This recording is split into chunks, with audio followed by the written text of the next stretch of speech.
Your Excellency Abdullah Shahid, President of the 76th United Nations General Assembly, Your Excellency Secretary General Antonio Guterres, Your Excellency President Moon Jae-in, and distinguished leaders from around the world, it is an honor to be here today. We're BTS, appointed as special presidential envoys of the Republic of Korea. We're here today to share the stories of our future generation. Before we came here, we asked the young people in their teens and 20s around the world about their past 2 years and about the world they find themselves in today. Jin will share some of the answers we received. Yes, should we take a look? You can feel the good vibes from just looking at these. There were times during the past 2 years when I too felt bewildered and troubled. But still here, we have people who cry out, let's live on, let's make the best of this moment. Because we can't stand still when we are in the ideal time of our lives to take on new challenges. It wasn't as if we could blame anyone, and you must have felt the frustration. Here I'm the same as I was yesterday, but the world changed like we were transported in a flash to a parallel world. I was saddened to hear that entrance and graduation ceremonies had to be canceled. These are moments in life you want to celebrate, and missing out on them must have been upsetting.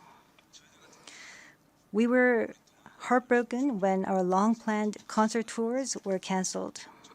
And for a while, we yearned for the moments we wanted to make complete. Yes, it was a time for us to mourn for the things that COVID took away from us. A time to discover how precious each and every moment we'd taken for granted were. Suga mentioned the precious things we'd taken for granted, and lots of people answered our question by sharing pictures of their precious moments. Many people showed how they share their moments with nature. I think during these 2 years, they found dear the time they experienced and care for nature. Yes, but maybe because we feel an encroaching sense of dread that our time on this earth is limited, we just talked about the things we mourn, and I shudder to think about mourning for the earth. Everyone agrees that climate change is an important problem, but talking about what the best solution might be, that's not easy. It's a topic that's tough to make conclusions about. Yes, it is a tough discussion, but I learned while preparing for today that there are many young people who have an interest in environmental issues and choose it as their field of study. The future is unexplored territory, and that's where we, more than anyone, will spend our time. So these young people were searching for the answers to the question of how we must live that future. So I hope we don't just consider the future as grim darkness. We have people who are concerned for the world and searching for the answers. There are still many pages left in the story about us, and I thought we shouldn't talk like the ending's already been written. Of course, sometimes the world seems stuck in place even if you're ready to go. Sometimes it feels like you've lost your way. There was a time when we felt the same way.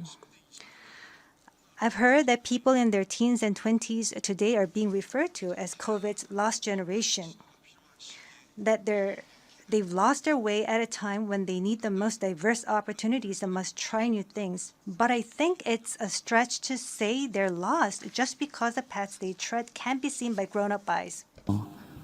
Yes, take a look at these pictures. Here we have many who are trying hard to continue their friendships online in new ways, start learning new things, live healthier lives. I'm sorry, excuse me. 네, 새롭게 공부를 시작하고 더 Yes, these kids are trying to learn new things and trying to figure new things out. They don't look lost. They look like they are finding new courage and taking on new challenges. I think that's why instead of the lost generation, a more appropriate name would be the welcome generation. Because instead of fearing change, this generation says welcome and keeps forging ahead. That's right. If we believe in possibilities and hope, even when the unexpected happens, we will not lose our way but discover new ones. There will be choices we make that may not be perfect, but that does not mean there will be nothing we can do. That's what I think. What is important are the choices we make when we're faced with change, right? Some of you heard the news that we're coming to the UN, and a lot of you were wondering whether we have been vaccinated. And I'll take this opportunity to say yes. All 7 of us, of course, we received vaccinations. The vaccination was a sort of ticket to meeting our fans waiting for us and to being able to stand here before you today. Just like we said in our message today, we too are doing the things that we're able to do right now.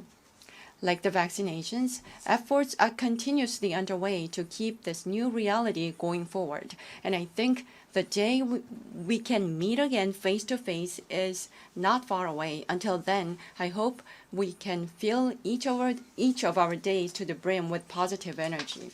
We thought the world had stopped, but it continues to move forward. I believe that every choice we make is the beginning of change, not the end. I hope that in this nascent new world, we can all say to each other, welcome. And now, as we look forward to this future, the permission to dance is our message of welcome that we want to share with everyone today.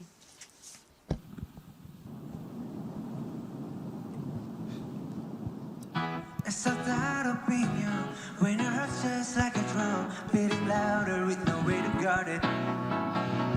When it all seems like it's wrong, say louder out and join to that feeling we're just getting started. And when the nights get colder and the rhythms got you